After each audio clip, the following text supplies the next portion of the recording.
Zuleima Campo, de 12 a 2, en Onda Cantabria.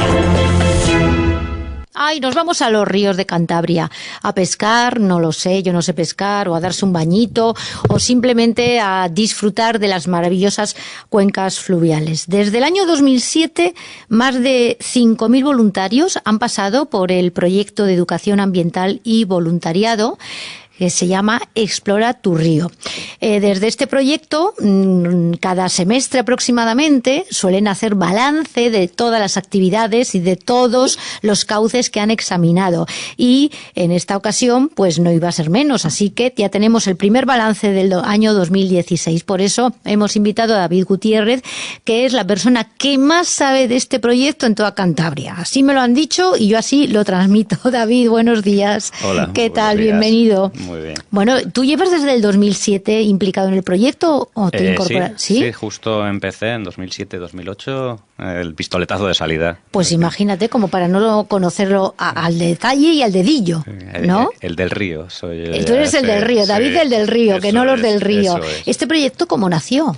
Pues esto fue una iniciativa piloto que empezamos en la zona del sur de Cantabria, en Valderredible y en Valdeolea, a través de simplemente diagnósticos. Aquello empezó como unos diagnósticos del estado fluvial con los colegios. ¿Pero quién te lo encargó?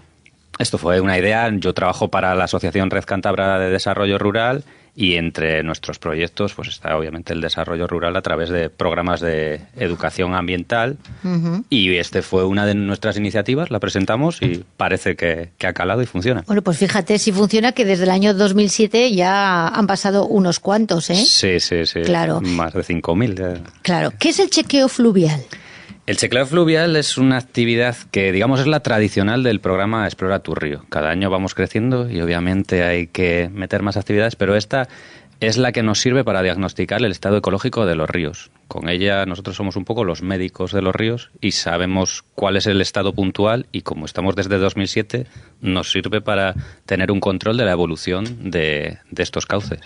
Claro, me imagino que cada vez que hacéis, cada semestre, que hacéis las actividades, las dividís en semestres, no da mucho tiempo a ver cómo evoluciona un río, a no ser que haya una pila de peces muertos que ha ocurrido de vez en cuando.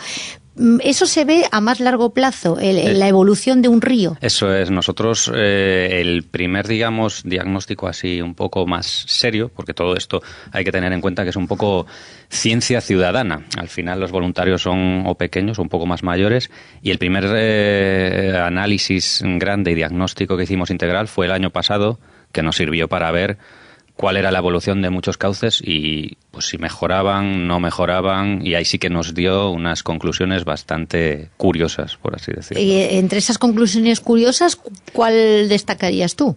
Pues una tendencia, bueno, esto es muy difícil también generalizar todos los ríos, ¿no?, de Cantabria. Somos una comunidad que está vertebrada por tantos ríos, pero la tendencia general es a la mejora de calidad de las aguas. Siempre hay algunas anomalías puntuales pues que empeoran la calidad de aguas, pero lo que sí que notamos es que el estado ecológico puede bajar un poquito por el estado a veces de los bosques de ribera, la conservación de los bosques de ribera, que además hay que tener en cuenta que nosotros los análisis los solemos hacer cerca de centros escolares, núcleos urbanos, y ahí los bosques de ribera a veces son un poco perjudicados. Vosotros explicáis que hay dos factores negativos que son muy visibles y son recurrentes. La contaminación material, o sea, de los botes de Coca-Cola que se tiran ahí y que no deben tirarse, y después las especies invasoras. Sí. Por ejemplo, cuando lo que me has dicho, lo primero, los botes y todo eso que se tiran ahí, es que el problema es que no tiene por qué tirarse ahí. Al final el río son los vertederos de todas partes y todo llega por el aire, por ejemplo, plásticos ganaderos, las bolsas que la gente tira, y claro, sale el viento y al final acaban en el río y es un gran problema. Así que te encuentras desde plásticos a cables a escombro. Claro, y las especies invasoras. El otro día he visto un reportaje sobre distintas cuencas de España y lo que pasa es que cada vez hay más especies invasoras, pero en toda España, no solo en Cantabria. Sí, obviamente cada vez hay más entrada de tránsito de mercancías, de personas, de pasajeros. El comercio cada vez es mayor Y bueno, aparte que hay algún protocolo, que se establecen protocolos para parar esta entrada y obviamente que con ella no pierda la biodiversidad de Cantabria, sí que en Cantabria, tanto de flora como fauna, sí que hay algunos ejemplos bastante claros. O sea, ya no en los ríos, solo hay que darse una vuelta por la autovía en cualquier parte, y claro. ver los famosos plumeros, ¿no? ¿Y en la fauna cuáles son? Pues ¿La nutria qué es? La nutria es un mamífero, pero que... ¿No es invasora? No es invasora. No, la nutria se encuentra con un problema aquí, con una especie que sí que puede llegar a ser invasora, que no es autóctona, que es el bisón americano. La nutria y el bisón autóctono, el bisón europeo, se encuentran con el bisón americano. Y ahí sí que nosotros tenemos referencias y muestreos en los que casualmente, pues estando en Mataporquera, allí en el sur de Cantabria, sí, hemos visto algún bisón americano. Y eso era porque había, por lo visto, en una granja, no sé muy bien la historia, pero se soltaron y al final todos estos se expanden y entran en competencia con los animales autóctonos, les transmiten enfermedades, son depredadores y al final todo esto va... Ya. en contra. Vosotros hacéis esos chequeos fluviales, Sí. diagnosticáis, Sí. pero después la solución a quién corresponde o la toma de medidas. Bueno, son varios, ¿no?, los estratos en los que corresponden. Nosotros siempre vamos al nivel personal. Al final, para conservar, lo que tienes que hacer lo primero es conocer. Y si nosotros sensibilizamos a la ciudadanía desde nuestro pequeñito, ponemos nuestro pequeñito grano de arena, ahí ya cambiaremos. Obviamente, después están las autoridades competentes, los organismos, desde confederaciones hasta consejerías, que ellos son los que velan por la salvaguarda de estos ecosistemas. Uh-huh. En estos 6 primeros meses del año, ¿en qué habéis estado trabajando? ¿En qué zonas? ¿En qué cuencas, David? No hemos parado, la verdad. Ha sido bastante intenso, quizás la edición más intensa. Esta edición hasta ahora, hasta el verano, hemos trabajado con un proyecto apoyado por la Fundación Biodiversidad.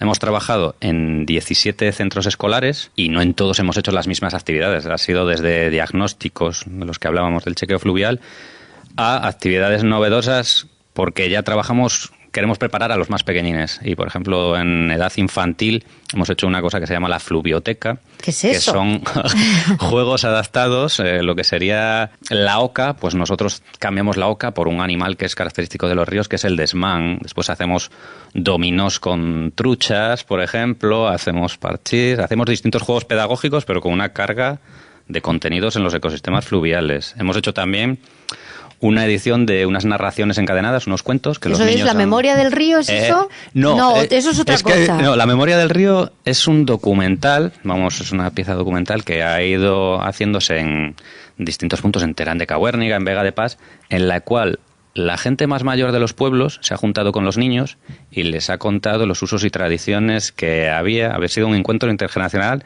que ha quedado muy bonito, además, porque...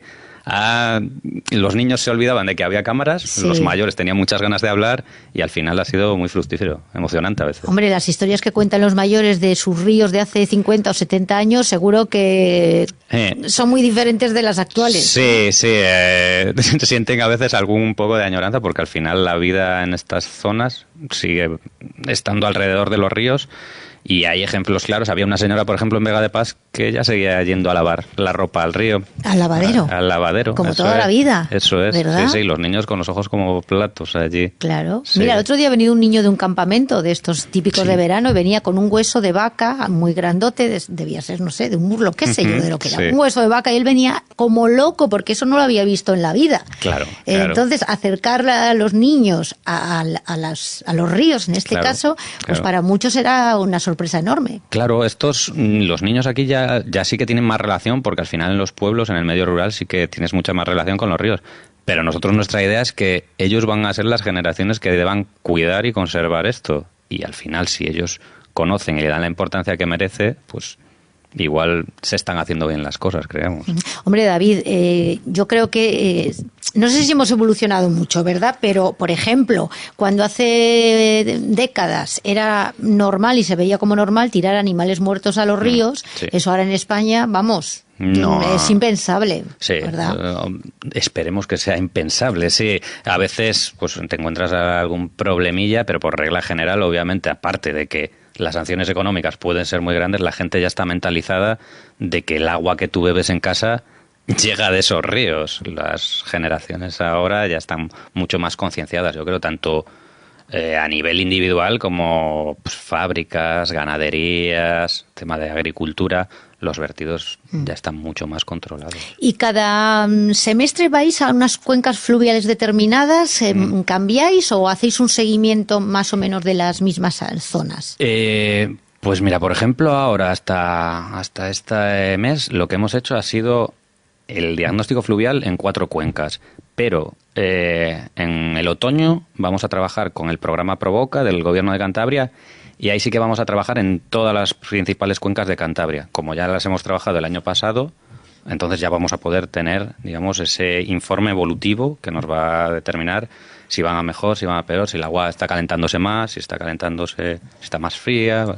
Como los vamos haciendo en la misma época también, nos sirve para tener un poco de continuidad. Claro, y si el agua está caliente, eso es mala señal. Por supuesto, eso quiere decir que cada vez hay menos oxígeno en las aguas. ¿Y estáis comprobando que el agua se calienta o siguen siendo aguas frías? A ver, yo siempre tengo que decir que lo nuestro es no es científico, pero obviamente los muestreos que hacemos son con termómetros y siempre es la misma metodología. Lo que nos dice es que hay puntualmente algunas leves subidas de temperatura, pero ello se debe sobre todo a bajadas de caudal, que a veces se ha notado, pues el año pasado en alguna época se notó que el caudal era menor que el de este año, o sobre todo depende de la temperatura exterior, también cambia mucho eso, pero sí que igual notamos más subida de temperatura por el tema de que no haya vegetación.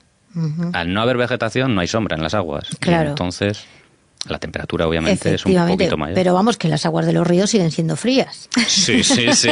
¿Qué me vas a decir? Que a veces me he caído. Claro. Son niños. Seguro que sí. Y los niños me imagino que cuando van a los ríos con vosotros pasarán su ratito ese de uy, qué frío. Bueno, sí, ¿no? uy, qué frío, pero también tienen ganas de trastear de vez en cuando. Sí. Oye, y dentro de vuestro proyecto, ¿alguna vez habéis estado en el nacimiento del Ebro? Analizándolo. Hemos llegado, sí, pero más que nada ha sido algo puntual para hacer una especie de salida de conocimiento y eso, pero el diagnóstico allí lo hemos hecho cerquita, un poco, que suena un poco así, pero en el río Híjar, que es un poco más arriba del nacimiento, y lo que hemos hecho es en Paracuelles, en Espinilla, ahí sí que trabajamos con el colegio de allí, el Rodríguez de Celis, y es uno de los tradicionales que trabaja año tras año con nosotros. Sí. Bueno, el primer semestre ya está hecho dentro del proyecto Explora tu río. Sí. Después os queda el resto del año para seguir trabajando en otras cuencas. ¿A dónde os vais a ir? A todas, es que verdad, vamos de oriente a occidente, trabajamos en las principales, ¿no? Sí, las 3 confederaciones, vamos de Banansa, Saja, Besaya, pues pasamos después para la zona de los Valles Pasiegos, con el Pagaspi, Sueña, Miera, pasamos después al Miera, y los últimos años, desde el año pasado, ya trabajamos en el Agüera. Después ya bajamos para la zona del Híjar, el Ebro, y el pequeñito, que es un poco, igual no lo puedo decir, pero la niña bonita nuestra, que es el Camesa, en Valdeolea, porque pertenece también somos Duero. Cantabria también tiene... A ver, explícame eso. ¿El Camesa qué es? El río Camesa es un afluente que va al Pisuerga. Y el Pisuerga es un afluente que va después al Duero. Por eso tenemos un pico cerquita ahí que se llama el Tres Mares. Porque los ríos de Cantabria vierten a los Tres Mares. Esa es la explicación. Claro. O sea, el Camesa va al Duero. Al final, sí, claro, es un afluente pequeñito, pero ese afluente, sus aguas van al Duero. Que cuando estamos allí en Lisboa... Eso es, eso viene... Allí viene del Camesa. Hay agua cántabra. Qué bueno. Sí. Y después, ¿cuál es el otro mar? El Cantábrico. El Cantábrico, obviamente, y el Ebro, Mediterráneo. Eso es. Y ahí el Pico Tres Mares, mira. Eso es, porque en sus alrededores están las aguas de los 3 mares. Bueno, pues fíjate tú lo que hemos descubierto. El Camesa. Ahí está, vamos a ver, tener que hacerle un homenaje al río, al Camesa. Es la niña bonita, ¿no? La niña bonita, tienes tu razón. Sí. Anda, ¿está bien canalizado ese río? Bueno, lo que tiene es que como pasa por un núcleo urbano, que además tiene una gran actividad industrial por la fábrica de Alfa, sí que tiene muchos más controles. Hay veces que sí que se ve un poco abrumado por las canalizaciones que tiene, porque al final hay como no tiene vegetación, tiene tantas escolleras, tiene el carácter un poco de río, le pierde. Pero aguas arriba y aguas abajo es una maravilla el Camesa. El Camesa te puedes encontrar desde nenúfares hasta las aves más bonitas que puedes encontrar en los ríos. Es una pasada. A ver, y ahora la pregunta de estas que son muy obvias, pero que no es tan fácil de contestar. Para ti, ¿cuál es el río más bonito de Cantabria? Todos tengo que decir. No, ¿ves? Ya sabía yo que no. No, hombre, no. A ver, el río más bonito. A mí la zona, digamos, el Deva, me parece uno de los ríos más bonitos, sobre todo por los colores que tiene, aparte de lo salvaje que es en muchas ocasiones, los colores del Deva, la caliza con el río sí que me llama mucho la atención. ¿Y te sigue impresionando cuando vas a recorrer las cuencas? Sí, porque al final yo siempre digo lo mismo, por mucho que estés con niños, siempre, aparte de los niños que ya te sorprenden, el propio río te sorprende, desde la fauna que te puedes encontrar a, bueno, pues las subidas, las bajadas de caudal, y el momento en el que tú puedes estar solo en un río es algo para mí muy espectacular. Te encuentras, pues eso. Al final es tu momento con el río.